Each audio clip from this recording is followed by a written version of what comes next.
Hey everybody, Dave Costello here, founder and CEO of Jetpack Workflow and host of Growing a Firm podcast. Today's guest is Brian Baum. He is the president of the Pittsburgh Exit Planning chapter. He's also a financial advisor at an extremely large institution, very credible institution.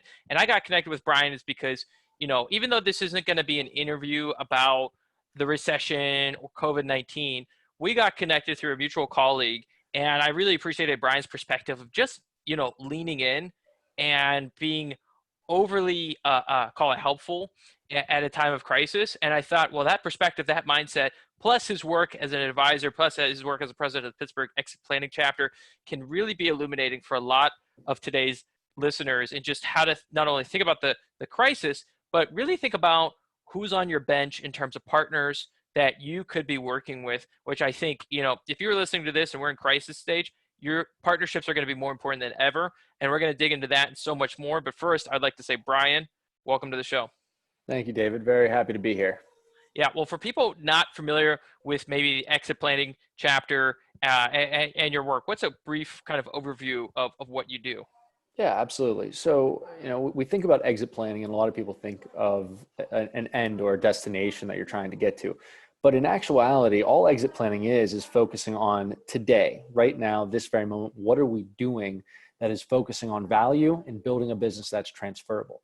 So that really brings into play just sound business strategy. And at exit planning's core, that's what we're focused on. We're focusing on running a company the right way, putting pieces in the right order to be able to get to a destination, whether that be 10 times, the valuation that you're at today in 5 years, or you want to transfer that to the next generation. It doesn't really matter what is going to end up happening. It matters that we're doing the right things today.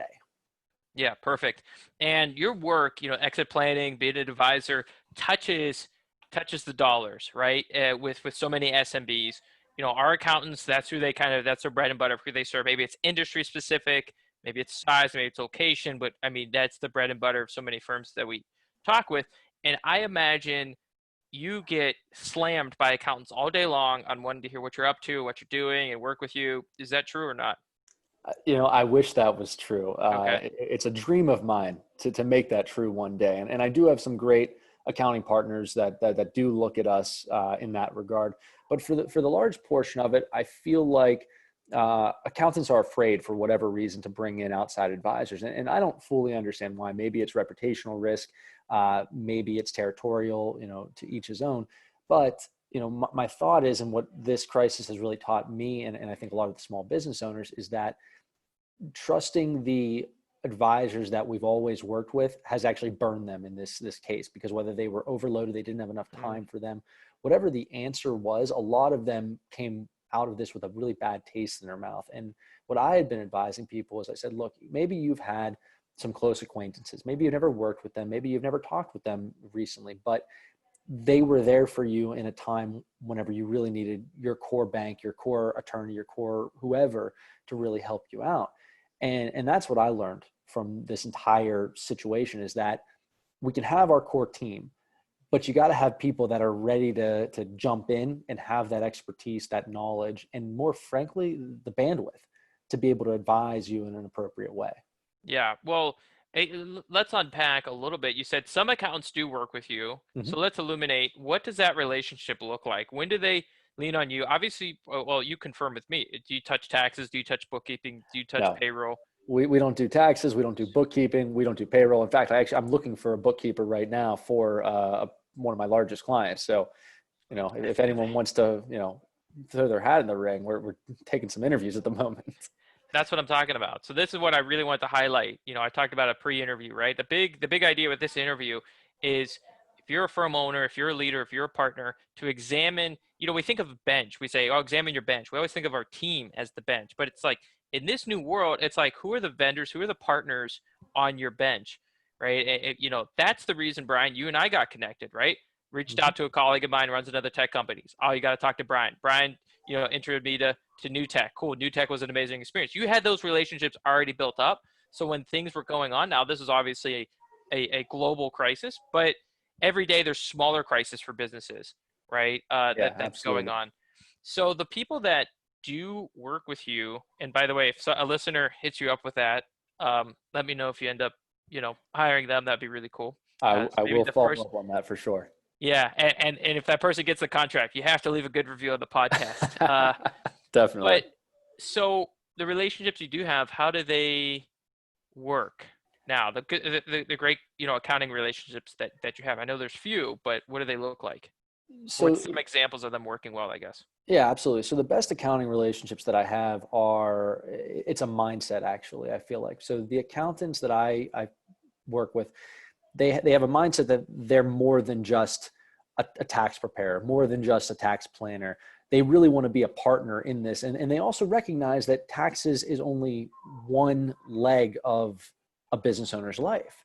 It's not the entire thing. So they realize that there's legal aspects. They realize that there's operational aspects. They realize that there's financial aspects. And then they also realize that when you look at a business owner, specifically privately held business owners in the middle market space and lower, they have two lives that they're trying to balance at all times. They're trying to balance their business life and what they have to do on a daily, weekly and monthly basis to keep the business moving in the right direction. But then they have the personal life too. And that doesn't get enough attention because in our work, we try to help people understand you have to connect those. The second you try to pull those apart, things are going to fall apart in either the business world or the personal world. And when you mirror them and put them together, all the strategies, all the tactics, all the best ideas really come to life whenever you start looking at this as a holistic picture. So the ones that we work with, they can bounce in and out of the business life and the personal life and kind of those in-between moments very fluidly with us because that's the type of work that we bring to our clients. So yeah, you can make up a fictional example, but do you have a very practical example of how this could surface up? Again, we could change the names, we could change the entire example, of course, to not, ruin any confidentiality, but like, I guess to cement it home for the listeners, what's a practical example of that? Absolutely. I have one of my favorites is one from last year, and it cost an owner $17 million whenever he went to sell his company. I'd been talking with this guy for about maybe 6 months, and he was going through a very complicated transaction. It's an ESOP, employee stock ownership plan. It's highly specialized. I mean, there are accounting firms, there are law firms, there are investment banking firms that all they do every single day is focus on these types of transactions and these types of companies. So you're probably getting where I'm getting at with this is the guy decided to hire two very reputable firms, a law firm and an accounting firm in Pittsburgh. I mean, if I mention their names, you would know them immediately. All your listeners would know them, but obviously for confidentiality, I don't want to embarrass either of them. Neither of them were proficient in ESOPs. And the story goes like this. The guy had the perfect setup. He was a disregarded entity, single member LLC, which in the ESOP world, that allows you to convert to a C corporation for one day, take advantage of what's called the 1042 exemption, which allows him to defer all of his capital gains, at least federally, into perpetuity and potentially forever. But then you jump into the personal side of things. Okay. So we had the business side taken care of, but now you jump into the personal because this is what this guy's going to receive. And there's a very specific way that you have to structure an investment portfolio so that whenever he spends the money, he's not getting taxed at a capital gains rate every single time he sells something. So we got in very late into the process, probably about maybe a month and a half after or before this thing closed. And we got in because he was complaining to me that the valuation was all messed up, that the accounting firm said that he was worth 54 million, but whenever the ESOP trustee came back with their valuation from one of the best investment banking ESOP firms in the country, they said it was worth 28. There's a pretty big disparity between 54 and 28 million. On top of that, they had chosen based off of their analysis, and if you can see me right now, I'm using air quotes analysis, that it was not in his best interest to utilize the 1042 exemption. So that now is going to cost him $7 million in taxes. So ultimately this thing it gets closed, it works, but he misses out on $17 million because he had the wrong people in the wrong seats, and his people were not willing to step up and say, hey, Mr. Business Owner, I appreciate that you want us to work on this. We're really not an expert in this, but we have partners who really are. and they've done these things and they understand this process. And there's some planning and some techniques to be able to get rid of all these issues. You know, one of the biggest ones was this built-in gains tax issue. And the accounting firm was adamant that there's no way to get rid of this. Well, my guys came back to me and said, Brian, with proper planning, you can overfund the ESOP in year one, which the guy's selling 100% of his company to it anyway. So what matters if you overvest people in year one and eliminate all or most of that built-in gains tax? So every single roadblock that his team had put up that caused this guy to lose out on significant dollars, we had a very clear answer for, and it goes back to expertise. So I'm not saying I have all the answers, but I do know whenever I don't, and I know which experts to bring in. And that's one of the benefits that our group has. So in this case, you know, the guy's very, very well off. He's just not $17 million more well off. Yeah. And it really highlights, I think, one of your strengths, which I think is building out that network. And so, you mentioned you came in late in the game, but you seem to know a lot of people that could probably help in a variety of different facets when it comes to business planning and things like that. What do you do to go out and cultivate the relationships? Do you have like a little quota in your head, like every week I'm going to meet 10 new people? Is it just built in as a new habit? Are you doing lunches? Like, how are you cultivating, and how do you determine a good referral from a not good referral? Yeah, no, that's a great question. A lot of the great partnerships that I have built were born out of necessity. They were born out of a problem that a client had, born out of a problem that a friend of mine had. And I just took it upon myself and I said, you know what, look, I don't know, but I'm sure that somewhere in my network, someone will be able to point me in the right direction. We'll be able to find a fantastic partner for this. So I've used that strategy whenever I either get in over my head, when a client's in over their head, and I reach out to the core networks that I've built over the years to be able to find some of those kind of outliers. But really at its core, I know that there are certain people that really need to be surrounding a business owner at different stages of their life. You know, we really do need a fantastic law firm that is multifaceted and that is able to, you know, be able to service, I'll call it 90% of any legal issue that might arise. We also need a really fantastic accounting firm. And it's not just one that's going to do tax returns. We need someone who's going to come in and do modeling and ratios and help the business owner and us understand what is the true value of this company, not just the tax value, not the number that we're going to put on a tax return. But I'm talking about if we're going to go and try to maximize value, then we need to understand what our trend lines are. We need to see how the debt to asset ratios are working. We need to see what our working capital ratios look like.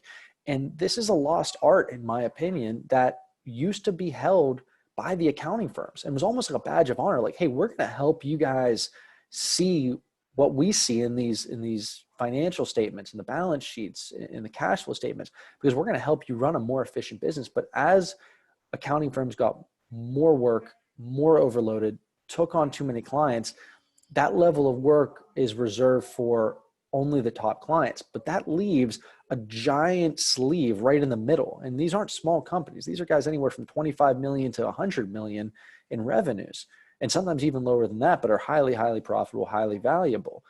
And that's a lost art. So I really try to find people that are doing things differently, that they're not just simply saying, hey, we'll do the bookkeeping, the accounting. I want to find what is that special sauce that whenever I bring someone in and I say, I really want you to pay them, I have a really good reason as to how this is going to contribute to value for that owner, family, and company.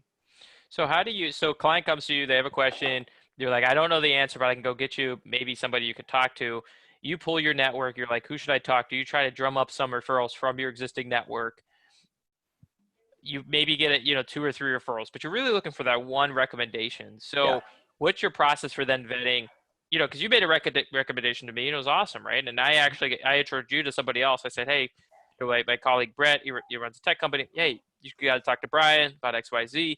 So what is your process for vetting out quality recommendations? Because I think that probably scares a lot of firm owners, like, oh, I'm going to go out and pull my network, but nothing would be worse than recommending somebody that does, call it, suboptimal work. Absolutely. Well, you have to start with the understanding that there's a safe way for all parties to do this. And it's very, very simple, actually. The first thing that we do in our process is I talk openly with, whoever my partner is, and I will talk with them and I will ask them, look, here's the situation. Do you feel confident that this is something you could excel at? So I share with them exactly what's going on, exactly what we expect in the beginning of this, before they even talk with the client. If they say yes, I'm trusting them on that fact.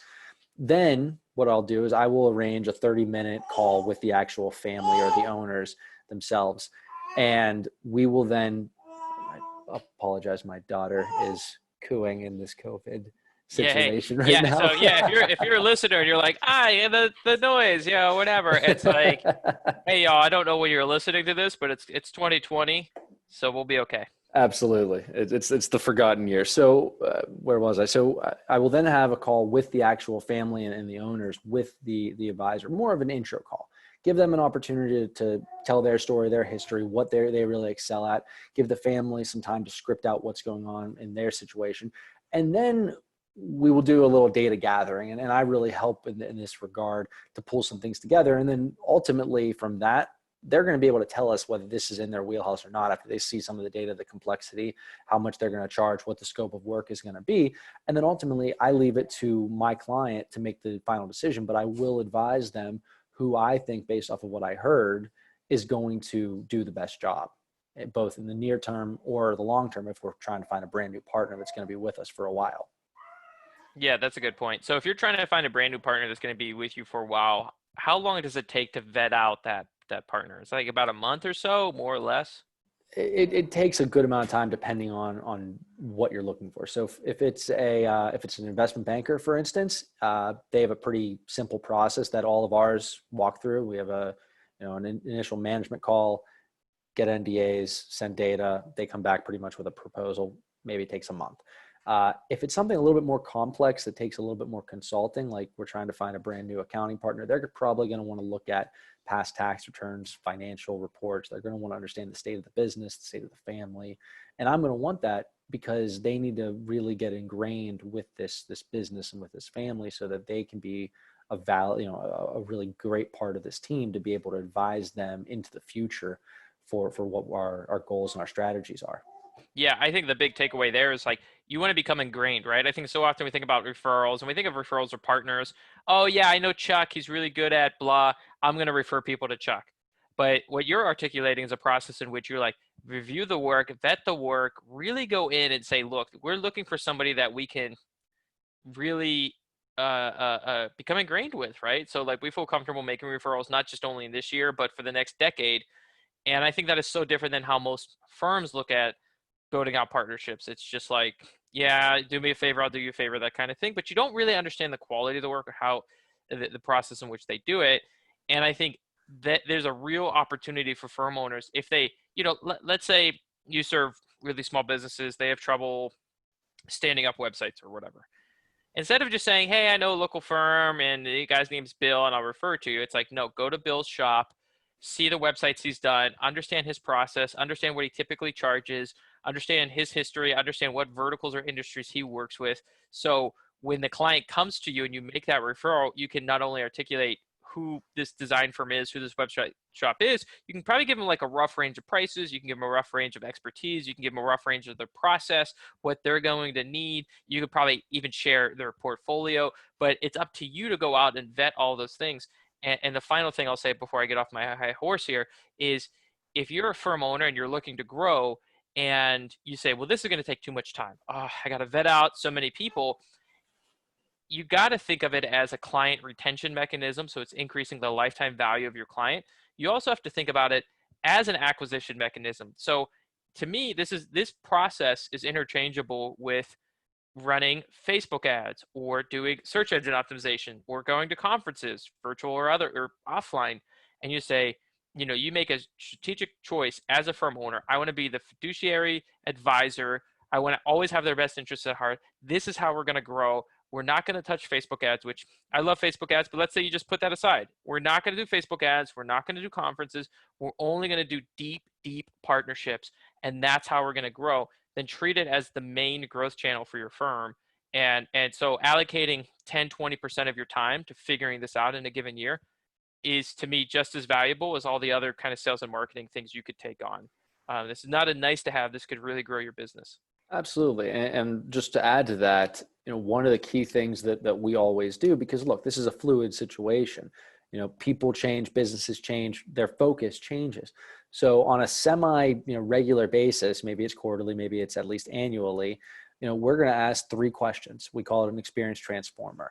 What has worked in the past, however long we've been doing this? What hasn't worked? And be open and honest about that. Now that we know what we know, what would we have done differently, and what will we do differently into the future? So it kind of gives us a chance to recalibrate. And I think that that's a missing link that is always allowed. We do that with clients. We do that with our internal staff. We are constantly trying to better ourselves and our relationships. And one of the best ways to do that is to say, look, what hasn't worked? Have I not done something right? Have you not done something right? Has the client not gotten back to you? What has stopped this from being a really great experience all around? And what can we now do to fix it? And do you have these conversations over the phone, in person? Like, what do they say? Like an hour long, 30-minute? They can go pretty long a Okay. lot of times, because we want to celebrate things first. So what's really worked well? We're going to talk about successes. We're going to talk about failures. We're going to talk about in hindsight, this would have been really great, but this happened. We'll talk about things that are in our control, things that are out of our control. But I like to do it face to face, because you want to see people's reactions and you want to be able to gauge the room. You don't want to tell someone, hey, look, you really dropped the ball on this, and I need to understand why. I'm okay. I smoothed it over with the client for you, but you dropped the ball. So we need to figure out, is this going to happen again? Or was this a one-time anomaly? You had a personal thing going on. Like, if you tell me that, that's okay. I've had those situations happen with me and our clients, and I've fallen on my sword. I said, look, you know what? I got Lyme disease and I was focused on other things, and I really dropped the ball, and I was the one that was supposed to be managing this whole process. If you're open and honest about what happened, people respect that. They see the vulnerability, and they're willing to continue to work with you. Yeah. So both do it internally with your team and then do it externally with your clients. And I think, man, if people want to, if you want to grow, I'll put out a blanket statement, right? This is, results may vary, and I'm not a trained professional here. But look, if you want to grow your client base by 10, 15, 20%, have that conversation with your clients every 90 days. Because and if you haven't done an analysis recently of what clients are buying, what services that you're offering, this could be very illuminating for you if you're listening to this. It's like, if you don't have great saturation across your client base of them buying the majority of your services, which they probably need the majority of your services, you just haven't mentioned them, and you're doing these 90-day business transformation check-ins, what's working, what hasn't worked, and what are we going to do differently. I guarantee you there's money. I would have a hard time believing there's not money inside of your client base if you would just do this. Yeah, exactly what you talked about earlier, Brian, which is like, oh, I really want to, we're in the middle of COVID-19. Everybody's getting this PPP money. Now everybody's confused on how they can get it forgiven, right?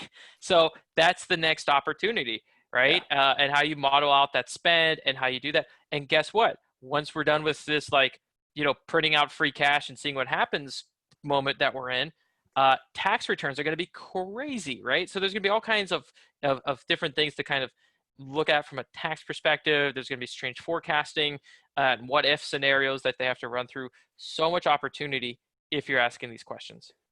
And aside from just asking the questions, one of the things that I have seen a lot of firms do, and accounting firms specifically, is everyone has their own webinar right now. And everyone it's almost like a screaming match. I go on to LinkedIn and I see a screaming match between, no, listen to my webinar. No, mine's better.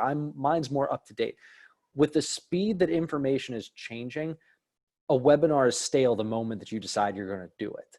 What isn't stale, and what is the most valuable thing that we've been doing, because we haven't been doing webinars. I've had a couple, conversations with people like this to just share our thoughts and try to be, candid and real about where things are in the world. Is I've just, made a list every week. These are the 20 people that I really want to call personally. I have their cell phone numbers. I want to talk to them. I want to find out, how are they doing? How's their family doing? How's their company doing? What are the problems that they're running into? Share with them some insights to make sure that they're aware of what's going on and in ways that they might be able to use it from a business perspective. Not all things have to be done by the book. At some level, there has to be, there has to be a way to get this done in the reality of what it might look like. So everyone's focused on the PPP loan right now. And whenever this actually airs, this might be stale at that point. However, the one thing I'm focused on, which is a little bit different, is the Main Street lending program. And not many people are talking about that right now, partially because they're saying it's not done. But just because it's not done doesn't mean that we can't start talking about it and making people comfortable and aware of what the possibilities are. I had a fantastic conversation with a very significant business owner. A company probably does 25 million of EBITDA and a few hundred million in revenue every year, household brand in the Pittsburgh area. And I'm talking to him about this, and he's like, when does this thing open? And I'm like, well, you have until September 30th. He's like, oh, good. Because right now we're good. But come the fall, I don't know what things are going to look like. And he's working with fantastic banks. He's working with top tier accounting firms. He's working with the best of the best. But people are not reaching out to him to have these conversations. Be different. The one way to be different, call your clients, call your prospects, call the people who you've always wanted to work with, and be there for them when their people won't be. And I promise you the results will be unbelievable. The opportunity, honestly, when anybody hears this, is so out there. This is but this is a really easy time to stand out. It really is. easy time. And everyone's willing to have conversations. If you Yeah. think a year ago where everyone was so busy, so heads down, so focused on growth, but everything got turned upside down. Yeah. Every single person is open and willing to have a conversation. So if you had that tangential relationship, if you pitched and you lost the business, call them, because I'm willing to bet you got an opportunity now. 100%. And you're in 6 months. and you're exactly correct in that there is so many webinars and articles. And here's the thing, and this is why, and you got invited on the podcast. We got connected. I don't know which webinar. Like I consume media. I love media. I mean, I don't watch the news, but I like media. But I try to stay up to date. And my gauge on who to listen to, right? I was trying to get down to like the 1, 2, 3 sources that I thought would be, okay, I'm going to follow these 3 people, right? Now, great, I could follow Ray Dalio on macroeconomic trends, but he's not going to tell me about PPP, right? Like Bridgewater Associates. And so, and all these webinars coming out. So Inc., magazine's coming out with webinars, and Score's coming out with webinars, and everybody has a webinar, but I don't know which one's going to give me the information I need. And I can't take, in a world in which things are moving so quickly, I can't take a 1 to 2 to 3 hour gamble a couple times to figure out which one it is. It's just not, it's very wasteful, right? If you're trying to play offense and you're trying to juggle 9 different webinars, which may or may not be useful, you can't do that. And so I think those who pick up the phone, is why I applaud you for doing that, is like saying, hey, what's up? How can I help? Here's what I'm hearing today on Tuesday at 3:30. This is what I know. And I love your 20-person call list. I think it's great. I think everybody should listen to it. I know we only have a couple minutes left. I wanted to talk a little bit about the exit planning chapter. How could people get connected with, like, how many chapters are there, and how can they get connected with it? So I think there's about maybe 25, 30 chapters throughout the country now.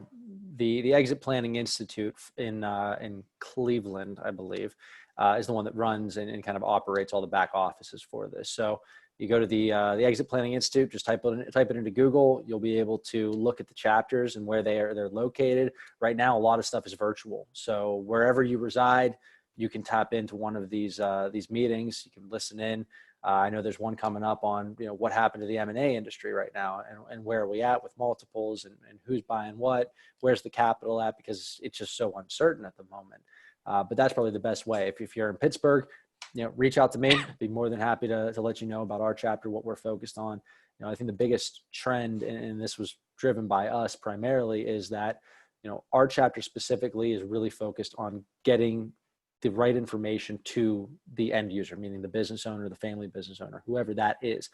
I'm not concerned with educating the professional advisor network, even though they do attend.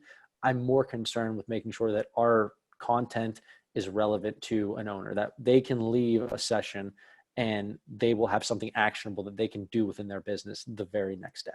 Yeah, I love it. And for people listening, maybe they want to reach out, say thank you. Maybe they want to take you up on that bookkeeping offer that you said, clients looking for one. What is the best way for somebody listening to connect with you, say thank you, pitch you a proposal, what have you? Best way probably is to connect with me on LinkedIn, send me a message. My email's on there, my phone number's on there. Just reach out. I'm always happy to speak with anyone. Okay, cool. And that's linkedin.com/in/Brian D. Baum. On LinkedIn. And if you're jumping, skipping, hopping, doing home renovations, my neighbor's making this really cool, like a little stage for his son. Maybe that's what you're doing right now. You're building random things in your backyard for your children so they don't go stir crazy. And you couldn't write down all the notes today. And you couldn't write down all the frameworks and insights. Well, you can go to jetpackworkflow.com/blog. That's jetpackworkflow.com/blog. We're going to do a full write-up of the interview. We're going to link up Brian's LinkedIn. So if you want to connect with him, which I recommend doing, that's all going to be in the show notes and the full write-up and all the links we mentioned today. Brian, thank you so much for coming on. Thanks, David. Really appreciate it. Enjoyed the conversation. Absolutely. Final reminder, you love the show, leave a review. If you really loved it, share it with the firm owner that needs to hear it. Brian, thanks again. Thanks, David.